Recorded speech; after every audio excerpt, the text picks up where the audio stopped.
እግዚአብሔርን ለማስደሰት ምን መልካም ነገር ወይም ምን እናድርግ ብለው ጠየቁት። ሁሉም ሰው የሚጓጓለት ጥያቄ ነው። ግን የሚገርመው እሱ ለመነኮሳቱ ብቻ ሳይሆን በአጠቃላይ ለእኛም ለክርስቲያኖች በሚመጥን መልኩ ነው ያስቀመጠው። የበረሃ ጉያ ውስጥ የምትል ትንሽ መጽሐፍ አለች። እዛ መጽሐፍ ላይ ታሪኩ አለ። ያንን ፈልጎ ማንበብ ይቻላል። ብሕትውናቸው፣ ንጽህናቸው ወይም ንጽህናን መጠበቃቸው፣ ዓለምን ንቀው መመነናቸው ያላረካቸው መነኮሳት የጠየቁት ጥያቄ ነው። ጥያቄው ከባድ ነው። ጠያቂዎቹ ገራሚ ናቸው። ተጠያቂው አባት ትልቅ አባት ነው። ስለ አባ እንጦንስ አሁን ሰፊ ነገር አልናገርም። የመነኮሳት ርዕስ ነው። የመጀመሪያ እንጦንስ ብለን መቃርስ፣ ጳቁሚስ፣ አረጋዊ እንላለን። ስለዚህ የመጀመሪያው መናኝ አባት የምንኩስናን ማዕረግ ለማስጠራት የመጀመሪያ የሆነ ታላቅ አባት ነው። በ270 ዓመተ ምህረት ነው የመነነው። አባቱ አርፎ አባቱን ለማስቀበር አባቱ በጣም ባለጸጋ ነው። የጥሩ ቤተሰብ ልጅ ነው እና አባቱ በ10 ዓመቱ ነው ያረፈው። አባቱ አርፎ ለማስቀበር ወደ ቤተክርስቲያን መጥቶ ግብፅ ውስጥ ነው እና ጸሎት እየተደረገ እያለ ጸሎተ ወንጌሉ ላይ ወንጌል ሲነበብ አንድ ቃል ሰማ። ያ ቃል በዚህ በማቴዎስ ወንጌል ምዕራፍ 19 ላይ ያለው ቃል ነው። ሁሌ በቅዳሴ ጊዜ የሚነበብ ጊዜው ወይም ግጻዊው ሲያዝ ማለት ነው። ኢየሱስን ፍጹም ልትወድ ብትወድ ሂድና ያለህን ሸጠህ ለድሆች ስጥ፣ መዝገብ በሰማያት ታገኛለህ፣ መጥተህም ተከተለኝ አለው ይላል። ይሄ እቡይ ለሆነ ሰው የተሰጠ ምላሽ ነው። ታሪኩን እናንተ አንብቡት። ልክ ይሄንን ሲሰማ ወንጌል ተገልጦ እየተነበበ ያለህን ሁሉ ሽጥ ፍጹም መሆን ከፈለግ ከዛ በኋላ ተከተለኝ የሚለውን ቃል ሲሰማ እቺማ ለኔ ነው የተነበበችው ማለት ነው። በጣም ይገርም። ከዛ በፊት የራሱ የሆነ ታሪክ አለ። አሁን ብነግራችሁ ሰዓት ስለማይበቃኝ ዋናውን ነገር እንዳናጣው ብዬ ነው። የአባ እንጦንስን ታሪክ ግን እናንተ አንብቡት እና መጀመሪያም ላይ ውስጡ አለ፣ ልቡ ውስጥ አለ። የአባቱን ሞት ዝም ብሎ አይደለም የመጣው። ማግባት አለብህ ብሎ ግድ ሲለው አንተ ስላልክ እኔም ስላልኩ እኔ አላገባም ስላልኩ ሳላገባ አልኖርም፣ አንተም አግባ ስላልከኝ አግብቼ መኖር አልችልም። በመሃላችን እግዚአብሔር መፍረድ አለበት። አንተም ጸልይ እኔም እጸልያለሁ አለው አባቱን። ገና ትንሽ ነው። ከዛ ሰፈር ውስጥ ትንሽ የዋሻለች የሚጫወትበት ማለት ነው። እዛ ገባሱ አባቱን ጸሎት ያዘ። ከዛ ናውጣ ተባለ። ከተወሰነ ቀን በኋላ ምን ነው ሲባል አባት አርፏል። መልስ ሰጠ እግዚአብሔር ማለት ነው። የቱ ትክክል እንደሆነ እግዚአብሔር መልስ መለሰ። አሁን እኛ ከስንት ሺህ ዘመን በኋላ አባ እንጦንስ መንኩሶ ትልቅ ታሪክ ሰርቶ ነው ምናው ታሪኩን ምናይ። ያን ጊዜ ግን ምንም ላይ መስለን ይችላል። ግን ምላሽ ሰጠ። በቃ ምንኩስናው ተፈቅዶለታል ማለት ነው። አባቱን ወሰደው እግዚአብሔር፣ ገደለው አይደለም፣ ወሰደው፣ ሰበሰበው። በቃ ና አንተ ወደ እኔ ና፣ ልጁን አታስቸግረዋል። እሱ ለትልቅ ተልእኮ ተመርጧል። የኔን ሐሳብ ለምን አላከበርም እንዳትል ግን ና እኔ ጋር አለውና ወሰደው። እግዚአብሔር ጥበብ አለው፣ ረቂቅ ነው። በቃ ከዛ አዘነ፣ አለቀሰ፣ ሊያስቀብር ሄዶ ነው። ይሄ ወንጌል ሲነበብ እቺማ ለኔ ናት፣ አባቴ ሞቷል፣ የሚያስቸግረኝ የለ፣ የአባቴ ሀብትና ንብረት ወራሽ ነኝ፣ ይህንን አባቴና ሀብት ንብረት ወርሼ በዚህ ዓለም ላይ ለመኖር አልችልም። እቺማ ያለህን ሁሉ ሸጠ ተከተለኝ፣ የኔ ናት አለ። አባቱን ከመቅበሩ በፊት ነው ይላል። የአባቱን ሀብት ንብረት አውጥቶ ለድሆች ሰጠ፣ መጸወተ፣ ጨረሰ። አንዲት እህት ነበረችው፣ ከሴቶች ከደናግል ጋር አስጠጋትና መንነ። ያቺ መንደር ውስጥ እዛ ዋሻ ውስጥ ገባ። ሴቶች እዛ ወንዝ አለ፣ ውሃ ለመጠጣትም ለመታጠብም መጥተው ነገረ ዘርቅ ማውራት ጀመሩ ይላል። እሱ በቃ ምናኔ ነው ብሎ እዛ ሰፈር ውስጥ ያለች ዋሻ ውስጥ ገብቷል። እና ሴቶቹ ታጥበው ጨረሱ። መጀመሪያ እርቃናቸውን እሱ እንዳለ አላወቁም፣ ሰው ያለ አልመሰላቸውም። ራቁታቸውን ሆነው ሲተጣጠቡ የሥጋ አይኑን ወደ መሬት የልቦና አይኑን ወደ ሰማይ ሰደደው ይላል ጽሑፍ። አይኑን ሐሳቡ እንኳን እንዳይበታተን ማለት ነው። የሥጋ አይኑን ወደ መሬት የልቦና አይኑን ወደ ሰማይ ያደረገና ጠበቃቸው። ጨረሱ ታጥበው። ከዛ ወሬ ጀመሩ። ይሄ ወንድና ሴት ጉዳይ ምናምን ማውራት ጀመሩ ሴቶቹ ማለት ነው። ከዛ ወጣና እናንተ ሰዎች ታጥባችኋል፣ አይበቃችሁም? አትሄዱ? እዚህ ነው ወሬ እያወራችሁ ሰው የምታሰናክሉት አላቸው። ከዛ አንዷ እንጦኒ መነኩሴ መሆን መናኝ መሆን አማረ እንዴ? መነኩሴ መሆን ከፈለክማ እዚህ መንደር ውስጥ ምን ታደርጋለህ አለችው። ሂድ ወደ ገዳም አለችው። ከዛ ምን አለ? ደረቱን እየደቃ አለ ፊቱን መልሶ እንዴት እንዲህ ትናገራለች ነው አብላላ አለ። ይሄማ የእግዚአብሔር ቃል ነው ማለት ነው። ራሱ እግዚአብሔር ነው እየነገረኝ ያለው። ልክ ነው። እዚህ መንደር ውስጥ ምን ታደርጋለህ እያለኝ ነው፣ ውጣ እያለኝ ነው አለና ወደ በረሃ ገባ። በግብፅ ውስጥ በዚህች ቀን ምናምን የተጀመረ ይላል ታሪኩ። ወጣ በ270 ዓመተ ምህረት ነው። ታሪኩ በጣም የሚያሳዝን ነው። ብዙ ነገሮችን አድርጓል። አበ መነኮሳት የተባለው አባ እንጦንስ ብዙ አርድእትን አፍርቷል። በምክሩ በጣም ይታወቃል። 105 ዓመት ኖሮ በ365 ዓመተ ምህረት አርፏል። በረከቱ በሁላችን ላይ አድሮ ይሁን። አሁን ያለው የአባቶቻችን ቆብ እሱ ነው የእንጦንስ ምንለው ማለት ነው።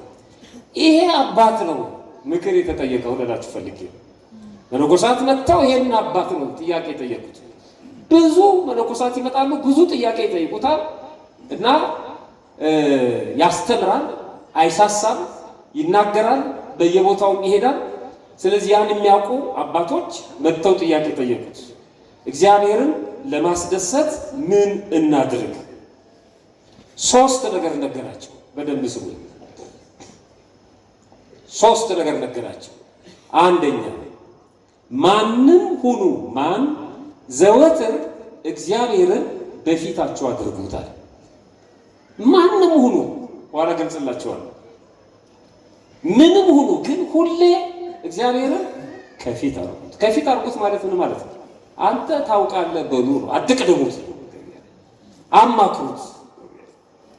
ሁለተኛ የምትሰሩትን ስራ ሁሉ አለ ምንም ስራ ስሩ ምንም ለመስራት ስታስቡ መጽሐፍት ቅዱሳት መጽሐፍትን ግለጡ አለ። ይሄን ስራ ቅዱሳት መጽሐፍትን ግለጡና ምን ይላል? ስለዚህ ንግድ ሊሆን ይችላል፣ ድለላ ሊሆን ይችላል፣ ምንም ይሁን ዝሙት ሊሆን ይችላል፣ ሴተኛ አዳሪነት ሊሆን ይችላል። ምን ይላል መጽሐፉ? ግለጡ የምትሰሩትን ስራ ሁሉ አለ ቅዱሳት መጽሐፍት በሚያዙት መሰረት ስሩት አለ። ዳኛ ሁኑ፣ ወታደሩ ሁኑ። ምን ይላል ስርዓተ ቤተክርስቲያን? ምን ይላል ቅዳሴው? ምን ይላል ቅዱሳት መጽሐፍት? ምን ይላሉ? የምትሰሩትን ስራ በሙሉ ቅዱሳት መጽሐፍት በሚያዙት መሰረት ስሩት። ሁለት በጣም የሚገርም ፍልስፍና ነው። ችግሩ አሁን የቤተክርስቲያን ስለሆነ እንጂ ከአንድ መንደር የወጣ አንድ ዓለማዊ ሰው ቢሆን ኖሮ ይጨበጨብለት ነበር እና በሬዲዮ በቴሌቪዥን እንሰማው ነበር። ትልቅ መጽሐፍ ይጻፍለት ነበር። ይሄ የመነኮሳቱን ንግግር በተለይ በበረሃ ጉያ ውስጥ እነዚህ የበረሃ ፈርጦች የሚባሉ መጽሐፍቶች አሉ።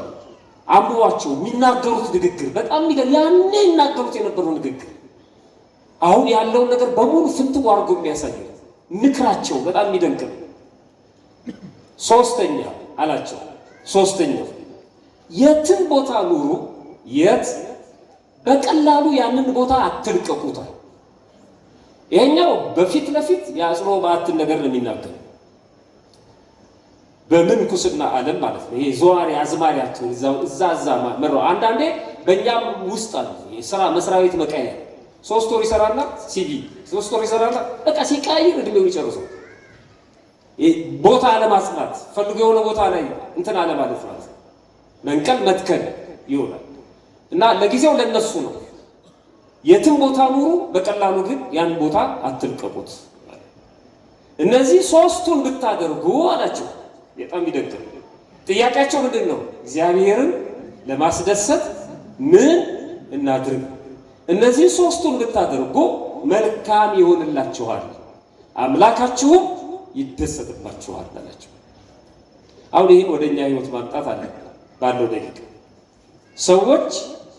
ሰዎችን የሚፈርጁት ራሳቸው ሰዎች ለራሳቸው የሆነ ግምት የሚያወጡት በእነዚህ በ3ቱ ሁኔታዎች በማንነት በሚሰራው ስራና በሚኖርበት ቦታ ሰዎች ለሰው ሚዛን የሚሰጡት ማንነት። ይሄ ማንነት በተለያየ መልኩ ሊገለጽ ይችላል። እኛ አሁን ወደ መንደር እናጥበውና በጣም ሰፋ ያለውን ወደኛ ህይወት እናምጣውና ሀብታ፣ ድሃ፣ ባለስልጣን፣ የገሌ ዘር፣ የገሌ ጎሳ፣ ይሄ ማንነት የሚያንጨፋጭፈን ማንነት፣ ይለያየን ማንነት ማለት ነው። አንዱ እሱ ነው። ዓለምን የሆነ ግሩፕ የሚከተው ማን? ይሄ አንደኛ ዓለም ጦርነት፣ ሁለተኛ ዓለም ጦርነት ብታነሱ ማንነት ነው። ነጭና ጥቁር የእንትን ዘር ንጹህ ዘር ምናምን ነው የማንነት። እኔ እኮ ማን መሆኔን ሳታውቅ ይላል አንዳንድ ሰው ታክሲ ውስጥ። ማንነት በጣም ከባድ ነው። ማን መሆኔን ማንን የመጀመሪያ የሰው ማንነት ታውቅ ይላል። ሰው የሚኮፈሰው በማንነት ነው። ማንነት ነው የሆነ አበባ አምጥቶ የሚፈጠፍጠው። ማንም ሁሉ ማን አርሱ ነገር ምንም ሁሉ ምን እግዚአብሔርን ብቻ ከፊት አድርጓል። በጣም ይደንቅኩ እግዚአብሔርን ከፊት ካደረክ በማንነት አትኮፈስም። እግዚአብሔርን ከፊት ካደረከው በማንነት አታዝም። ማንነት ሁለተኛው ሙያ ነው። ፕሮፌሽን የምንለው አቤት ሙያ ከፍ የምናደርገው ሙያ አለ። አንስተን የምናፈርጠው ሙያ ይሄ እኮ እንትን የሚሰራ ነው። ሲለብስ ሰው ይመስላል እንዴ ይላል። ውጪ ያሉ ሰዎች የሚሳቀቁት በዚህ ነው። ውጪ ሀገር ያለ ሰው ምንድን ነው የምትሰራው ይባላል። ሙያው የሚንቁበታማ ሳናጣ ቢለ እንዲህ በጣም የሚስቁበት በጣም በሙያ ነው የምንፈርጀው። በሙያ ነው የታይትልን ቀይር ይላል አንዳንድ ሰው ራሱ ሁሉ ጊዜ መምህር እየተባለ የሆነ ነገር ሰራና ዶክተር ተባለች ይላል። እና ሙያ አንዱ ነው። እሱ ምን አለ? ምንም ስራ ምን የምትሰሩትን ስራ በቅዱሳት መጽሐፍት መሰረት ስሩት አለ። ስራው ይሄ መተዳደሪያው ሙያው። ሶስተኛውስ ቦታ ነው። ቦታም እንደዚሁ ሰው ቦታ አሁን እንኳን ቦታ እዚህ ጋር ያሉ ሰዎች እዛ ጋር ያሉ ሰዎች ቦታ ራሱ ግን ይሄን ቦታ ተጠቅመን የምንኮፈስ ከሆነ ከባድ ቦታ ፖዚሽን የምንለው ማለት ነው። አንዳንድ ጊዜ ሰፈር እገሌ የት ሰፈር ነው እንትን ሰው ከዛ ሰፈር መጽሐፉም ይላል ከናዝሬት መልካም ሰው አቃለው በቦታ እኮ የምንኖርበት ቦታ እንኳን የሚያስኮፈሱ ሰዎች አለን። አሁን አልጠራቸውም፣ ቦታዎቹን በጠራቸው ጥሩ አይደለም። ማስታወቂያ ነው እገሌ እንትን ሰፈር ልጅ ነው እገሌ ደግሞ እንትን ሰፈር እንትን ሰፈር ስለሆነ በቃ ምን ሰፈሩ ራሱ የሆነ የእርግማን ሰፈር አድርገው የሚስሉት ሰዎች አሉ። ሰፈሩ ደግሞ የትልልቅ ሰዎች ሰፈር ምናምን የሀብታሞች ምናምን ሰፈር ነው። ቦታ በጣም ይገርማል። ሰፈር ሀገር የሀገር የተወለደበት ትብቴ የተቀበረበት ምናምን የሚኖርበት ሰፈር ቦታ ሶስቱ የዓለም የሚበጠብጡት እነዚህ ናቸው። የአባ እንጦንስን እውቀት ተመልከቱት። መነኮሳቱ ሲመጡ ምንም ሁን እግዚአብሔር በዚያ ያውቅህ። የፈለገ ሰፈር የፈለገ ሀገር ሰው ሁን የፈለገ ቋንቋ ተናገር በዚያ ያውቅህ። እግዚአብሔር በዚያ አይደለም ያውቅህ። የፈለገ ፖዚሽን ይኖር በዚያ ያውቅህ። ያው ዞር ብትሉ እዚህ ውስጥ እኮ ትልልቅ ባለስልጣናት ይኖራሉ። በዚያ አታውቅህ። እንዴት እግዚአብሔር አይ እዚህ ወድቀህ ስታለቅስ ነው እንባን የምታብስልህ መግዛችን መጣ። በዚያ አይደለም። አንዳንዱ ተጸይፎ መሬቱን ነክቶ ነው የሚስበው። በዚያ አታውቅህ። ቅድም ነግራቸዋለሁ። ቪቪአይፒ የለም። ሁሉም በጠቅላላ የእግዚአብሔር ልጅ ጠቅላላ እግዚአብሔር ክብሩ አንድ ነው። ሶስት በር አለ፣ የወንድ የሴት የካህን። ሶስቱም በር በጾታ ገብተን በአንድ ማዕድ ተካፍለን ነው ምን ሄደ። ከእንትን የመጣችሁ በዚህ በር ከእንትን የመጣችሁ በዚህ በር የለም። እሱ በፍጹም ሃይማኖት ነው፣ ሰውነት ነው እዚህ የሚከብረው የሚነግሰው። አባ እንጦንስ ይሄንን ያላቸው እግዚአብሔር ባለን ማንነት ባለን ሙያና እውቀት በምንኖርበት ቦታና በተወለድንበት ሀገር እየለካ ዋጋ ይሰጣል። ቤተ መንግስት ውስጥ ጽድቅ አለ፣ ቤተ ክህነት ውስጥ ኃጢአት አለ። አጠገቡ የነበረው ይሁዳ ሸጠው፣ ቤተ መንግስት የነበረው ጲላጦስ አመነው። ቦታ አይደለም ወዳጅ። ቤተ መንግስት ውስጥ ብዙ ነገር ነው የሚሰራው። ጲላጦስ ግን ክርስቶስ ሲቀርብለት ያደረገውን አስቡ። እነሱን ሊያግባባ ጀመረ። እንደውም እነሱ ትንቢት የተነገረላቸው ሱባኤ የተቆጠረላቸው ያግባባቸው ጀመረ። ጌታቸውን ልስቀለው ሲቀለው እንዴት ያስተካክላቸው? እጁን ታጠበ። በአቅሙ እሱ ማለት ነው። መጨረሻ ላይ ግን እሱ ሰማዕትነት ተቀብሏል። መጨረሻ ቤተ መንግስት ውስጥ ጽድቅ አለ። ቦታ አይደለም፣ የቦታ ጉዳይ አይደለም፣ የማንነት ጉዳይም አይደለም። የጭርንቁስ ድሪቶ ልብስ ውስጥ ቅድስና አለ፣ ሱፍ ውስጥ ደግሞ ሌብነት አለ። እሱን አይልም እግዚአብሔር፣ እሱን አይደለም የሚመለከተው። የነገራቸው ይሄንን ቤተ ክህነት ውስጥ ቅድም እንዳልኩት፣ ቤተ መንግስት ውስጥም ቅድም እንዳልኩት ነው። ወርቅ የሚገኘው ካፈር ውስጥ ነው። አይደል? አፈር ውስጥ ነው። ግን የወርቅን ክብር በጭራሽ አንዳንድ ሰዎች አፈር ውስጥ ያለውን ወርቅ ይንቃሉ። ማሸጊያውን እንጂ የታሸገውን ዕቃ አያዩት። እሱን ተው አላቸው መነኮሳት። ሰዎች በሁኔታዎች ይለወጣሉ። እንደሚለወጡ ማሳያው ቀላል ነው። አንዳንድ ሰው የሆነ ነገር ስትለው እንደ ሁኔታው ይላል። ታስቀድሳለህ፣ እንደ ሁኔታው ሁኔታ ይቀይራል። ሁኔታ ነው።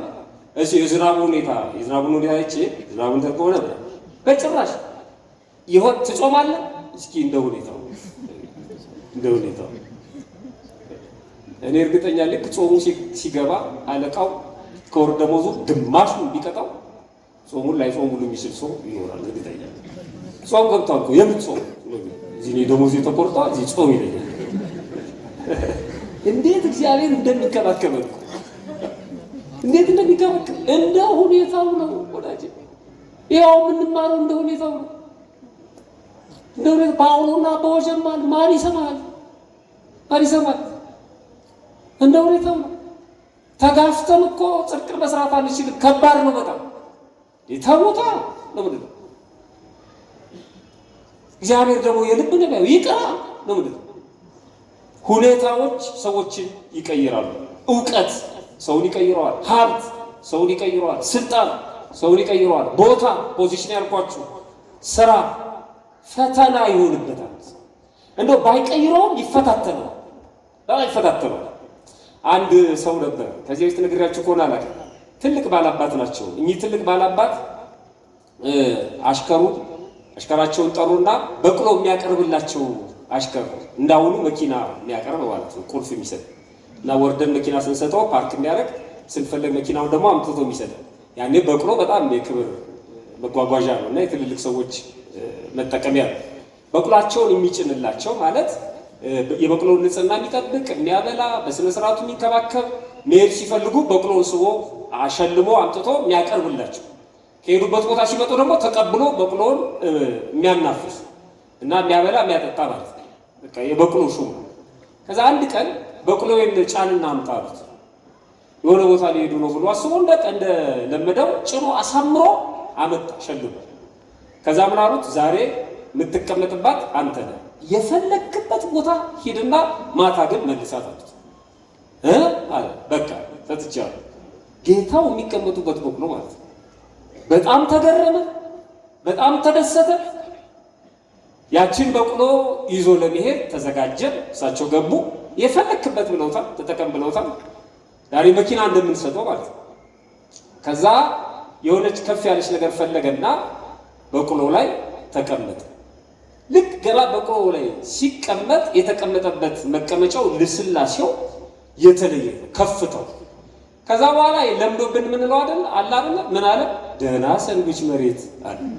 በቃ ከዚህ በኋላ ይሄ ደህና ሰንብች ምናምን እንላለን። ብዙ ነው አላመጣው። ደህና ሰንብች መሬት። ከዛ አሁን መጓዝ ጀመረ። በቅሎ የሆነ ነገር ተቀይሮባታል። ወጥቶ ማያቅ ሰውዬ ወጥቶ፣ ስለዚህ በትክክል ልትሄድ ሲል እና ትንሽ ሄድ አለችና ከኋላ ስትለቀው ወደፊት መጥቶ ተተከለ። ዱዋ መሬት ላይ ማለት ነው። ሻይ መሬት ላይ ጊዜ አላጠፋ። ጤና ይስጥልኝ መሬት ቅጽበት ነች ሁሉ ነገር። ሁኔታ እንደዚህ ነው የሚቀያይራቸው ሰዎች አሉ። ክርስትና ግን እንደዚህ አይደለም። ምንም ይሁን ምን የነፍስ ጉዳይ ነው ክርስትና። ይሄ ያልፋል። እስቲ ራሳችሁን ታዘቡ። በእውነት እንደ አንዳንድ ሰው እኮ በልቶ ካላገሳው ተመስገን አይልም ይላል። ሲያገሳ ነው እንጂ ተመስገን እንዴ! ልክ ሲያገሳው ተመስገን ይላል። ካላገሳ መብላት ነው። ምክንያት ነው የሚፈልገው ማለት ነው። ለማመስገን እንኳን ምክንያት ነው የሚፈልገው ማለት ነው። ሁለት ምሳሌዎችን ብቻ እንይና ትምህርቴን ላጠቃልል። ከመጽሐፍ ቅዱስ አንድ ሁለተኛ ነገሥት ምዕራፍ 5 ያለው ታሪክ ይሄንን ይገልጽልናል። የንዕማን ታሪክ ነው። ንዕማን ከለምጹ እንዲፈወስ ምክንያት የሆነችው ከኢየሩሳሌም ተማርካ የሄደችው አንዲት ሴት ናት። ትንሽ ልጅ ብላቴና፣ ግን እዛ ሶሪያ ውስጥ የቤት አሽከር ያደረጓት ወይም ገረድ ያደረጓት በምርኮ የሄደች ሴት ናት። እሱ ንዕማን ሁላችሁም ታውቁታላችሁ። የሶሪያ የጦር ጀነራል በተሰለፈበት ግንባር ሁሉ ድል በድል ሆኖ የሚመጣ ማለት ነው። ግን ሁልጊዜ ቤት ሲገባ ሲጨነቅ ትሰማዋለች። ከራስ ፀጉሩ እስከ እግር ጽፍሩ ድረስ በለምጽ የተመታ ነው። ለምጽ ደግሞ የዛን ጊዜ የኃጢአት ምልክት ስለሆነ ይጠላል ሰው በለምጹ ምክንያት እና ሁሌ ይበሳጫል። እሷ ሰራተኛ ነች። በዚህ ላይ በምርኮ ነው የመጣችው። አንድ ቀን እንደዚህ አለች። ሁለተኛ ነገሥት ምዕራፍ 5 ቁጥር 2 ላይ ከሶርያ ሀገር አደጋ ጣዮች ወጥተው ነበር፣ ከእስራኤል ምድር ታናሽ ብላቴና ሴት ማርከው ነበር። የንዕማንን ሚስት ታገለግል ነበር። ሰራተኛ ሆና ማለት ነው። የጀነራሉን ሚስት ታገለግላለች። እመቤቷንም አንድ ቀን እቺ ሰራተኛ ጌታዬ በሰማርያ ካለው ከነብዩ ፊት ቢደርስ ኖሮ ከለምጹ በፈወሰው ነበር አለች። ወደ ሀገሯ ጸበል መራችሁ ማለት ነው። በሌላ በኩል ጀነራሉ እዛ ቢሄድ እኮ አለች። እሱን ለማናገር አልፈለገችም። ለሚስቱ ነው የምታናገረው። ምክንያቱም ሰራተኛ የምትገናኘው ከመቤት ጋር ስለሆነ እዛ ቢሄድ እኮ ይሄ ጭንቀቱ ይረግፍለታል። እቺ ሴት የምትኖርበትን ቦታ አላየችም። እሷ የምትኖረው ሶሪያ ነው። እሷ እስራኤላዊ ናት። ተማራኪ ናት። ማንነቷ አለ። ስራዋ ግርድና ነው። ቦታዋ ደግሞ በምርኮ የመጣችበት ቦታ ነው። ዞር በል እሱ ምን አላገዳት። ምንም ትሁን ምን እግዚአብሔርን ከፊት አድርጋለች። ሰው ማለት የምታደርገውን ነገር በሙሉ መጽሐፍ ቅዱሳት መጽሐፍ በሚፈቅዱት መሰረት እያደረገችው ነው ማለት። ቦታዋንም በቀላሉ አልለቀቀችው። እኔ ሰራተኛ ነኝ እያለች አላማረረች። አትተወው፣ ያንን ቦታ በቀላሉ አትልቀቀው። ትማርበታለህ፣ የው ነገር ታገኝበታለህ። እስር ቤትም ቢሆን እስከ መቼ ነው እዚህ ሆነው ከምትል እዛ ሆነ ስራ፣ እዛ ሆነ ከእግዚአብሔር ጋር ተነጋገር፣ እዛ ሆነ ተጸጸት፣ እዛ ሆነ አልቅስ። ቦታውን በቀላሉ አትልቀቀው። እኛ እኮ ተውት ሌላ ቦታ ቤተክርስቲያን እንኳን ጊዜ ጥሎን መተን በቀላሉ እኮ ነው የምንለቀው። ትተን ነው የምንወጣው። ገብቶ ተሳልሞ የጣደ ይመስል ሮጦ ነው የሚወጣው። አይሰማትም ቤተክርስቲያን። ያለበትን ቦታ በቀላሉ አትልቀው። እቺ ሴት ሶስቱንም ያደረገችው እና መጨረሻ ምን ሆነ? ንዕማን ሳይመስለው ሄዶ ሳይመስለው ተፈውሶ መጣ። ታሪኩ እሱ እዛ ሰው ሀገር ሆና እስከ መቼ ነው ብላ አታላዝንም፣ አታለቅስም። ለሰዎቹ መርዝ በጥጣ ለመስጠት አልሞከረችም። አይዳና የራሱ ጉዳይ ለምን ዛዝ ድርግም አይልም አላለችም። እምነቷ ምን አይነት ሴት ናት! በጣም አስቧት። ሄዶ ይጠመቃለች። አላገዳትም። ይሄ ማለት ነው። ሁለተኛው ምሳሌ የ50 አለቃው ምሳሌ። ይሄ ደግሞ የቤተ መንግስት ሰው 50 አለቃ ነው። በአክያዝ ዘመን ንጉሡ አክያዝ በእግዚአብሔር ላይ እቡይ ስለነበረ ከሰገነቱ ላይ ወድቆ መሬት ተሰብሮ የአልጋ ቁራኛ ሆነ እና ንጉሥ ነው። የአልጋ ቁራኛ ሆኖ እያለ ስለ ንግስናው ተጨነቀና አቃሮን ወደሚባል ሀገር ከመልእክተኞቹ ሁለቱን ላከ። የአቃሮን አምላክ ይባላል። የአቃሮን አምላክ ማለት የዝንብ አምላክ። ለምንድን ነው ዝንብ የሚያመልኩት? ሰፊ ታሪክ አለ እና ላከ። ምን ብሎ ላከ? ከወጣሁበት አልጋ እወርዳለሁ ወይስ እሞታለሁ? ይህንን ጠንቋዩን ጠይቁልኝ ብሎ ላከ ማለት ነው። የብዙ ሰው ችግር ይሄ ህይወት እስቲ ምንድን ነው መዳፍ ያሳያል። አሁን ቢነገረው ሰው እኮ በስነ ስርዓቱ አይኖርም። የህይወቱ ጫፍ ቢነገር የዛሬ ሳምንት ትሞታለህ ቢባልስ በጣም ከባድ እኮ። እግዚአብሔር የደበቀውን የሆነ ቦታ ላይ ሄዶ ፈልፍሎ ለማግኘት ይሞክራል። ምንድነው የኔ ዕጣ ፈንታ? ምንድነው ህይወቴ? እግዚአብሔር ለምን ደበቀው? በእጅ ላይ አምጥቶ የሰጠንን ማለት ነው። ስለ እድል ስለ ዕጣ ፈንታ የሚጨነቅ ሰው አለ እና እሞታለሁ ወይስ ከወጣሁበት አልጋ እወርዳለሁ ጠይቁልኛል። ከዛ ሊጠይቁ ሄዱ እነሱ ማለት ነው። ሁለቱ መልእክተኞች ሊጠይቁ ሄዱ። ኤልሳዕን እግዚአብሔር ሄድና የንጉሱን መልእክተኞች ተገናኛል። ነብዩ ኤልሳ እሱ ከወጣሁበት አልጋ እወርዳለሁ ወይስ እሞታለሁ ነው ያለው። ንገረው፣ ትሞታለህ በለው። ከወጣበት አልጋ አትወርድም፣ ትሞታለህ በለው። ሰው ወደ ጠንቋይ ቤት ከሄደ ሞቱን ነው ያለው። ይሄን የነገረው የተንሻፈፈ መንገድ ስለሆነ እየሄድክ ያለው ትሞታለህ፣ ሂድና ንገረው። ሁለቱ መልእክተኞች መጡ ለንጉሱ። ሄዳችሁ? አዎ። ምን አላችሁ? ኧረ አላገኘነውም፣ እኛ መንገድ ላይ ሌላ ሰው አግኝቶ መለሰ። ምን አለ? ከወጣበት አልጋ አትወርድም፣ ትሞታለህ። ምን አይነት ሰው ነው? ፀጉሩ እንደዚህ ነው፣ የሚታጠቀው ጠፈር ነው፣ በባዶ እግሩ ነው ምናምን ነው ሲሉ ኤልያስ ነው ማለት ነው። ያውቀዋል፣ እሱ ነው ማለት ነው። ቆይ እኔ ነኝ የምሰራለታልና 50 አለቃ ብሎ ጠራ። አንብቡት ታሪኩ ልክ እንደዚህ ነው። የጨመርኩበት ነገር የለም። ከቤተ 50 አለቃ 50 ወታደሮቹን ይዘ ሄደ። በአስቸኳይ አንቀ ይዘሊና ንጉሱ ይህ 50 አለቃ 50 ወታደሮቹን ይዞ ሄደ። መጽሐፍ ቅዱስ ነው። ከዛ 50 ወታደሮች ቦታ አስያዘ። ምሽግ ማለት ነው። ከዛ ቆመና ወደ ሰማይ ያየ ወደ ተራራው ላይ ቀርሜሎስ ነው። የእግዚአብሔር ሰው ሆይ ውረድ ተብለሃል። ንግግሩ ራሱ ይታረሳል። የእግዚአብሔር ሰው ሆነ ማን ነው የሚያወጣው? የእግዚአብሔር ሰው ሆይ ያለ ውረድ ተብለሃል። ከዛ ኤልያስ ንግግሩ በጣም ይደንቅ ነው። እንደዚህ ያየው ወደ ታች አየውና አንተ እንዳልከው እኔ የእግዚአብሔር ሰው ከሆንኩ ከሰማይ እሳት ትውረድና 50ውንም አንተንም ትብላ ማለት ይቆምቋ። ወዲያው እሳት ወረደች፣ 50ውንም 50 አለቃውንም በላቸው። ይሄ 50 አለቃ ያሳዝን። ራሱ ብቻ እኮ 50ዎቹ ሰዎች አስጠፋቸው። እንዲህ አይነት መሪ ላይ ከመጣ ያልቀላል። 50 ንጉሱ ሳቁጭ ብሏል። ነገሩት የሉ 50 አለቃ አለ ሌላ ማለት ሁለተኛ ሌላ 50 ሰው ይዘይት ተረት አይደለም የምነግራችሁ መጽሐፍ ቅዱስ ላይ ነው። ሁለተኛ ነገሥት ምዕራፍ አለ። አስቸኳይ ይሄ ሄደ። ይሄ ደግሞ እነዛ 50 ሰዎች እንደጠፉ የሱ ባጭ 50 አለቃውም እንደሞተ ያውቃል። ይሄን ሚሽን ካሳካውት በስመ አብ 50 ሰው ያለቀበት 50 አለቃ ይሞተበት ይሄን ሚሽን ካሳካውማ ብሎ ነው ሄደ ማለት ነው። ሄደ አየዛ በእሳት ተለብልቦ ነው የሞቱት። በተሻለ መልኩ 50ው ቦታ እንዲይዙ አደረገ ማለት ነው። እሱም ቦታውን ያዘና የእግዚአብሔር ሰው ሆይ አለሱ ያው ነው መንገዱ ማለት ነው። አየው ያው መንገዱ ሌጋሲው ያው ነው ማለት ነው። የእግዚአብሔር ሰው ሆይ አለው ውረድ ተብለሃል። ኤልያስ ወጣና እውነት የእግዚአብሔር ሰው ከሆንክ ከሰማይ እሳት ትውረድና የፊተኞቹን 50 ሰዎች እና የ50 አለቃውን እንዳቃጠለች አለ። በደንብ ነው ሪፖርት ቢያደርግለት እንዲሰማ ነው። እናንተንም ትብላል። እሱ ቆሟል። እሳት ከሰማይ ወረደ ይላል። እግዚአብሔር ከዚህ ይሰውረን በእውነት 50ውን ሰዎች 50 አለቃውንም በላ። ያሳዝናል። ሰው ቢሞተው እንደዚህ በቃ እንደዚህ ነው የሚሞተው። በጣም ያሳዝናል። ስራ የሚሞተው እንደዚህ ነው። ጥሩ የስራ መሪ ካላገኘ፣ ጥሩ ስራ አስኪያጅ ካላገኘ፣ ጥሩ አለቃ ካላገኘ እንደዚህ ነው የሚሞተው። ሀገርም እንደዚህ ነው የሚሞተው። ቤተሰብም እንደዚህ ነው የሚሞተው። ጥሩ መሪ ካላገኘ፣ ጥሩ አባት ካላገኘ፣ ልጆችም ጥሩ ታላቅ ወንድም ካላገኙ፣ ጥሩ ታላቅ እህት ካላገኙ እንደዚህ ነው። ጥሩ 50 አለቃ ካላገኙ 100 ሰዎች 100 ሰው 2 ሰው 200 ሰው ሞተ። ተነገረው ለንጉሱ። እዛው አልጋ ላይ ነው እኮ ይገርባቸዋል።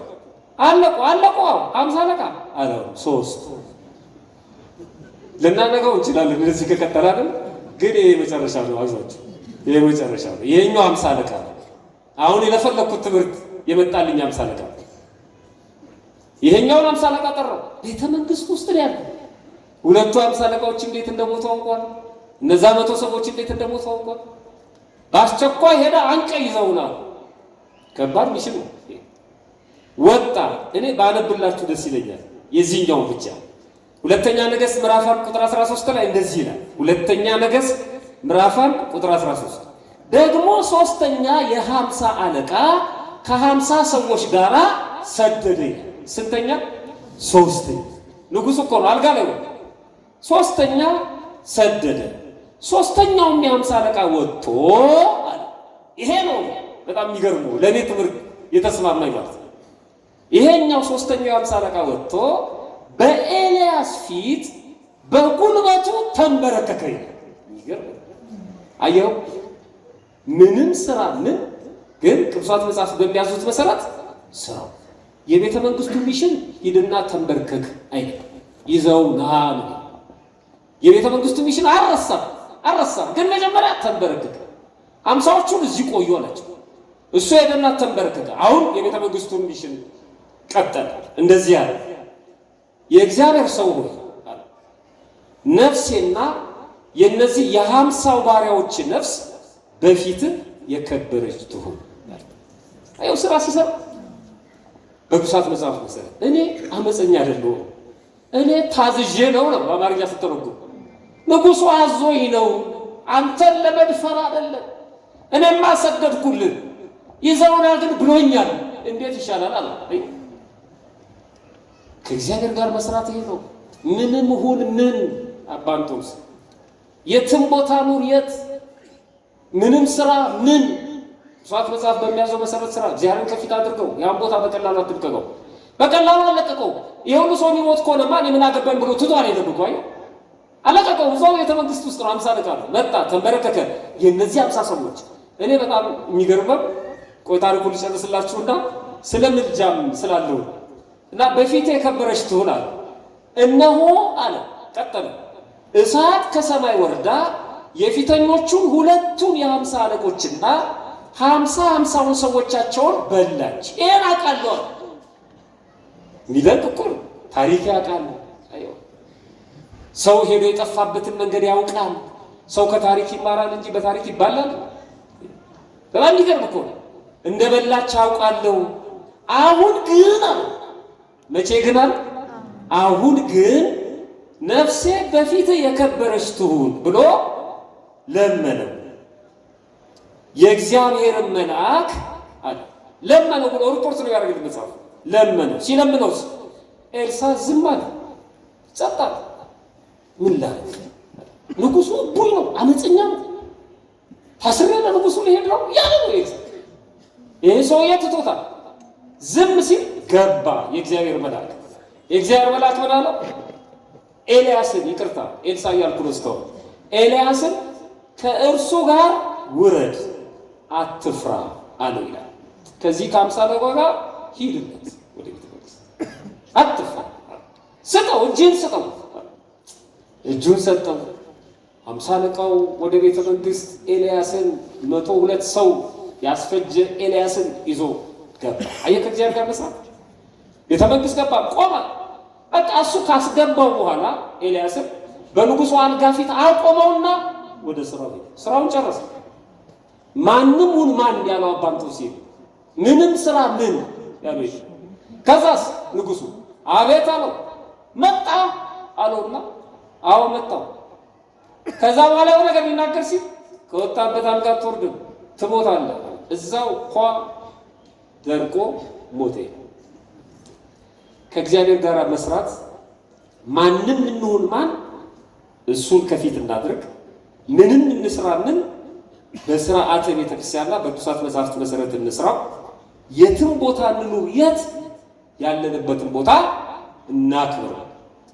በሉቃስ ወንጌል ምዕራፍ 13 ላይ ከምስራቅ ከምዕራብ ከሰሜን ከደቡብ ይመጣሉ፣ በእግዚአብሔር መንግስት በማዕድ ይቀመጣሉ። ማንም ሁን ማን እሱን አያቀለም እግዚአብሔር። ንስሐ እስከገባህ ድረስ ቅዱስ ሥጋውን ክቡር ደሙን ትቀበላለህ። አምነህ እስከመጣ ድረስ የእሱ ልጅ ትሆናለህ። ሰው ስለሆንክ ብቻ ያከብርሃል። ፈጣሪያችን በቸርነቱ ሰምቶ ከመጥፋት ያድነን።